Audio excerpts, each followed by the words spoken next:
The first thing I noticed was that my husband wouldn't look me in the eye. We'd been married 22 years. Long enough that I could tell the difference between guilt, stress, and the kind of fear that makes a person's hands shake when they think no one is watching. Mark stood in our kitchen at 11:17 p.m., pretending to wipe down a counter that was already clean. "It was just a mistake, Claire," he said. "You're making this bigger than it is." I stared at the bank alert glowing on my phone. $47,500 transferred from joint account. No note. No warning. No conversation. A mistake?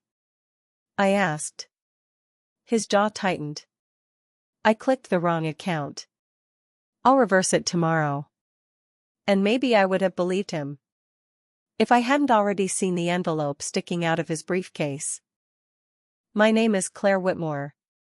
I'm 48, live in a suburb outside Chicago, and until 6 months ago, I thought I had a good marriage. Not a movie marriage. Not the kind that gets anniversary posts and surprise trips to Paris. But a steady one. We raised 2 children. We survived layoffs, a mortgage, my mother's cancer, and our son's terrible teenage years." Mark was practical. Reliable. The man who changed furnace filters without being asked. That's why the transfer bothered me. Not because of the money. Because secrecy wasn't part of our marriage. The next morning, he kissed my forehead, grabbed his coffee, and left for work as if nothing had happened. "I'll handle the bank today," he said. "Okay," I replied. I smiled. Then I waited until his car disappeared down the street. And opened the briefcase. My hands were shaking before I even touched it. Inside was a stack of papers. At first, I didn't understand what I was looking at. Then certain words began to jump off the page. Property purchase agreement. Lake County, Wisconsin. Buyer, Mark Whitmore. Co-buyer, Dana Ellis. Dana Ellis. I read the name 3 times.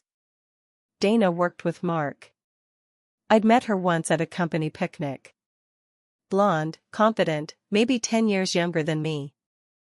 The purchase price was $312,000. My stomach dropped. Below the contract was a loan pre-approval letter. And the down payment amount. $50,000. Almost exactly what had left our account. I sat at the kitchen table for nearly an hour before I called my best friend, Julia. "Tell me I'm crazy," I said the moment she answered. "What happened?" I read the documents to her. Silence. Then, "Claire, why would a married man buy property with another woman?" My throat closed. "Business investment?" I offered weakly. "Did he tell you about it?" "No." "Then don't explain it for him." That sentence stayed with me. Don't explain it for him. By noon, I'd done something I never thought I'd do. I logged into our financial accounts and started digging. At first, nothing looked unusual. Then I expanded the date range. And found $2,300 hotel charge, Milwaukee. $780 furniture store purchase. $1,150 home improvement retailer. $497 restaurant charge I'd never heard of. All over the past 4 months. All on a credit card Mark handled. All during times he'd said he was traveling for work. I felt cold. Not angry yet. Cold. Tucked behind the property agreement was one more sheet. A moving company invoice. Delivery address, the Wisconsin property. Items delivered. Queen mattress. Dining set. Kitchenware. Television. This wasn't an investment. It was a home. I stood up so quickly the chair scraped across the floor. For a moment I thought I might throw up. Then another thought hit me. How long has this been happening? At 2:14 p.m., my phone buzzed. Mark, bank issue fixed. Love you. I stared at the words. Love you. While furnishing another house. I typed 3 different replies and deleted all of them. Finally, I sent. Glad it's handled. Then I took pictures of every document. Because something inside me had shifted. The woman who wanted reassurance was gone. The woman gathering evidence had arrived. That evening, Mark came home carrying takeout from my favorite Italian restaurant. Olive branch. Guilt gift. Maybe both. We ate in near silence until he finally said. You're still upset. I'm confused, I said carefully. Why was the transfer going to an account ending in 4418? He didn't hesitate. Temporary escrow account. For what? A client project. There it was. The lie. Because I'd already photographed the purchase agreement showing the same account number. He was looking directly at me. And lying. That night, after he fell asleep, I sat in the dark with my laptop. I opened the county property records website. Typed in Mark Whitmore. And found not one property. 3. 1 cabin in Wisconsin. 1 condominium in Milwaukee. And 1 small house in Indiana. All purchased within the last 2 years. All connected to names I'd never heard before. My husband wasn't hiding a mistake. He was hiding an entire second life. And the next document I opened made me realize the affair might not be the worst thing he'd done. I barely slept.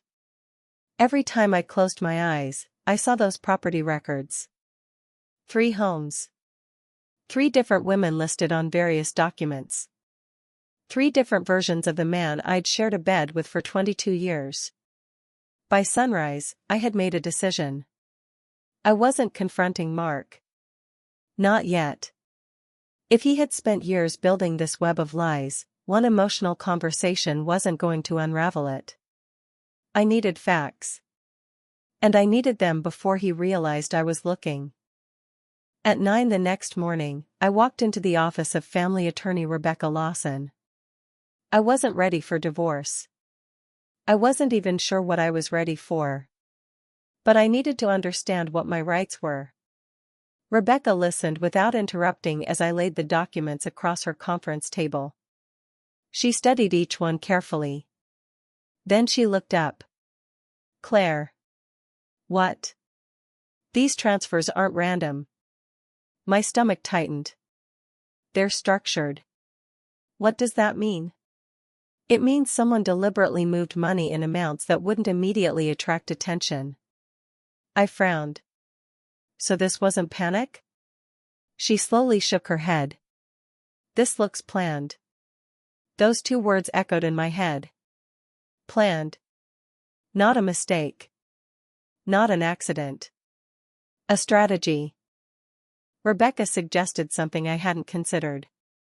Let's compare every withdrawal over the last 2 years. For nearly 3 hours we went line by line through our financial records. Patterns started appearing. Every 6 to 8 weeks. Money disappeared. Never enough to empty the account. Never enough to trigger fraud alerts. Just enough to slowly drain our savings without raising suspicion. Then Rebecca noticed something. Claire. She pointed to one transfer. $9,800. Then another. $9,500. Then another. $9,900. Always below $10,000. Always. She leaned back. That's intentional. Why? So no one asks questions. A chill ran down my spine. This wasn't careless spending. It was calculated. That afternoon my phone rang. Unknown number. Normally, I would have ignored it. Instead, I answered. Hello? A hesitant woman's voice came through. Is this Claire Whitmore? Yes. My name is Emily. A pause. I think we need to talk about your husband. Every muscle in my body froze. Emily looked exhausted. Late 30s. Professional. Nervous. She wrapped both hands around her coffee but never drank it. I'm sorry, she began.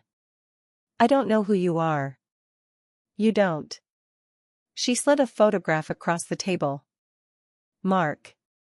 Standing beside another woman. Outside a house. Smiling. Like a husband. Not a coworker. Not a friend. A husband. Emily swallowed hard. That's my sister. I looked up. What? Her name is Dana. The same Dana listed on the property documents. Emily continued. My sister thinks your husband is divorced. I couldn't speak. He told her his wife left him years ago. My chest felt tight. They've been together almost 3 years. 3 years. While celebrating anniversaries with me. While helping our daughter move into college. While standing beside me at family Christmas dinners. Emily reached into a canvas bag. I wasn't sure if I should bring these. She placed a small cardboard box on the table. Inside. Birthday cards. Vacation photos. Receipts. A key. And dozens of printed text messages. One caught my eye immediately. I can't wait until everything is finally in my name. I looked up. What does that mean? Emily shook her head. I don't know. Neither of us realized yet.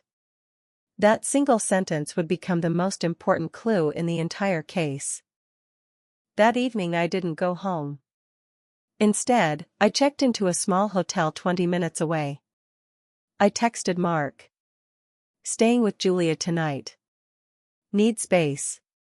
He replied almost instantly. I understand. I love you. I stared at the screen.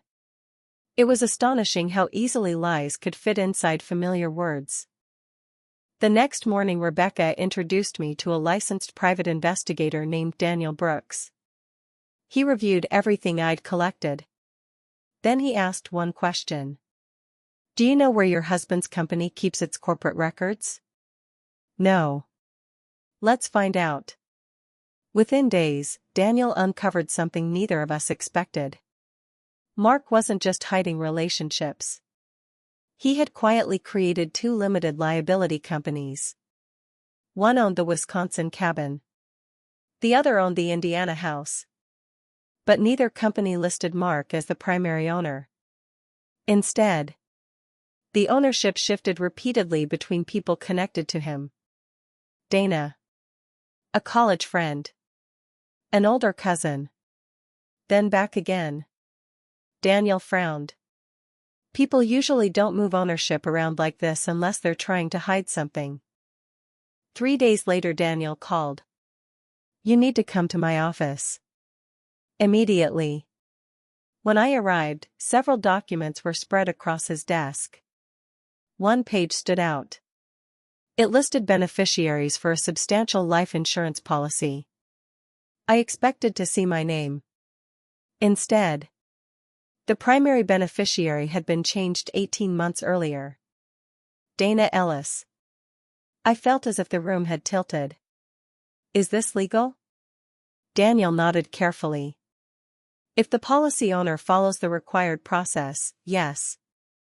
I couldn't breathe. He hadn't just been planning another future. He had been rewriting the one we had built together.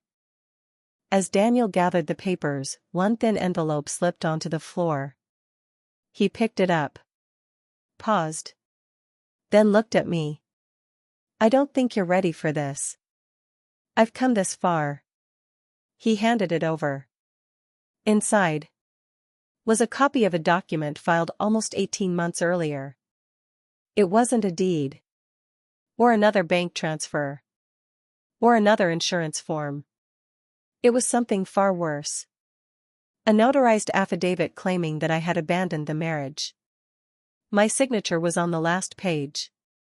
Except, I had never seen the document before. Someone had signed my name. I stared at the page until the words blurred. This wasn't just betrayal anymore. This was fraud. And for the first time, I realized my husband might not just lose our marriage. He might lose his freedom.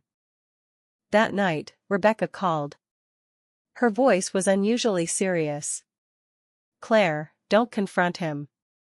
Why? We just received one more document. What is it? A long silence. Then she said the words that changed everything. He hasn't only been lying to you. He's been lying to every woman. And tomorrow morning, they're all going to find out. I spent the night staring at the ceiling of my hotel room. 22 years. I kept replaying them like old home videos. The day we bought our first house. The nights we stayed awake with sick children. The anniversaries. The vacations. The promises. I wondered which memories were real. And which ones had simply been convenient performances. At 7:12 the next morning, Rebecca called. It's time. We met in a private conference room at her law office. When I walked in, I wasn't alone. Emily was already there. Next to her sat Dana. She looked nervous, confused, and exhausted. Across the table was another woman I had never seen before. Her name was Lisa. Rebecca introduced us quietly. Then she placed a thick folder in the center of the table. I believe all of you have been in a relationship with the same man. Silence. Dana frowned. That's impossible. Emily reached for her sister's hand. Rebecca opened the folder. One by one, she laid out the evidence. Property deeds. Bank transfers. Insurance records. Travel receipts. Hotel invoices. Corporate filings. Photographs. Text messages. Each document connected to another. Each lie overlapping the last. No one spoke for nearly a minute. Then Dana whispered. He told me his wife passed away. I looked down. There wasn't enough anger left in me to respond. Only sadness. Lisa spoke next. He told me he traveled every other week because he managed regional offices. Emily shook her head. He was rotating between all of you. Rebecca nodded. According to the timeline, yes. For years, Mark had built separate lives, each carefully scheduled, each supported by money quietly taken from shared accounts. The room fell silent again. Not because we were strangers. Because we had all been living inside the same deception. Rebecca had arranged for Mark to come to her office under the pretense of signing revised financial paperwork. At exactly 10 a.m., the conference room door opened. Mark stepped inside with his usual confidence. He smiled when he saw Rebecca. Then he saw me. His smile faded. Then he noticed Dana. Lisa. Emily. The folders. The photographs. The documents spread across the table. The color drained from his face. No one spoke. Finally, he managed. Claire. I can explain. Rebecca calmly replied. Please do. He looked from one woman to another, searching for an ally. There wasn't one. Dana stood first. You said your wife died. He opened his mouth. Nothing came out. Lisa followed. You told me you lived alone. Again. Silence. I was the last to speak. I slid the notarized affidavit across the table. My signature. He looked at it. His hands started shaking. I didn't. You forged my name. He stared at the floor. No denial. No excuse. Just silence. Sometimes, silence is the loudest confession. Because of the forged affidavit and the suspicious financial transfers, Rebecca had already referred the matter to the appropriate authorities. Within weeks, investigators began reviewing years of financial records. They uncovered additional irregularities involving business reimbursements and falsified paperwork. While the exact legal outcome depended on the investigation, the evidence dramatically strengthened my position in the divorce proceedings. More importantly, it established a documented pattern of deception. Mark's carefully managed world began to unravel, not because of one mistake, but because years of small lies had created a trail too extensive to hide. The divorce wasn't quick. Or easy. It took almost 14 months. But this time I wasn't walking into meetings afraid. I walked in prepared. Every document had been organized. Every transfer accounted for. Every property identified. Every financial record preserved.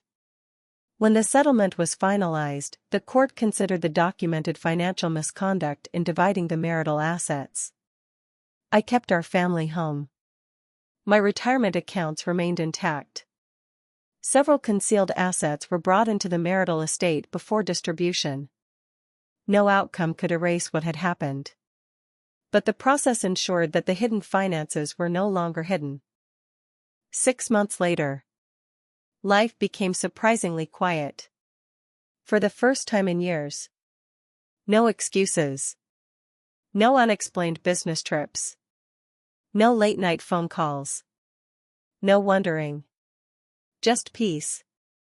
I repainted the kitchen. Adopted an older golden retriever named Murphy. Started hiking on Saturday mornings. Even simple things, like drinking coffee on my porch, felt different. Not because my life was perfect. Because it finally belonged to me. One afternoon, someone knocked on my front door. It was Dana. She held a small envelope. "I've been carrying this around for months," she said. Inside was a cashier's check. I sold my share of the Wisconsin cabin. I looked at her, confused. "I don't want anything connected to him anymore." She smiled sadly. "I thought part of it belonged to you." I tried to refuse. She insisted. "It was never really mine." We stood there for a long moment. Two women who should have hated each other. Instead finding closure in the same place where deception had once divided us. People often ask me when I knew my marriage was over. They expect me to say it was the bank transfer. Or the property records. Or discovering another woman. But it wasn't any of those. It was the moment I realized I had been working harder to believe his lies than he had been working to tell them. The documents didn't destroy my marriage. They revealed the truth about a marriage that had already been broken. Trust isn't lost in one dramatic moment. It disappears one hidden decision at a time. And rebuilding your life begins the moment you stop explaining someone else's choices, and start protecting your own future. If there's one thing this experience taught me, it's this. Sometimes the most valuable document you'll ever hold isn't a deed or a bank statement. It's the evidence that reminds you to trust yourself.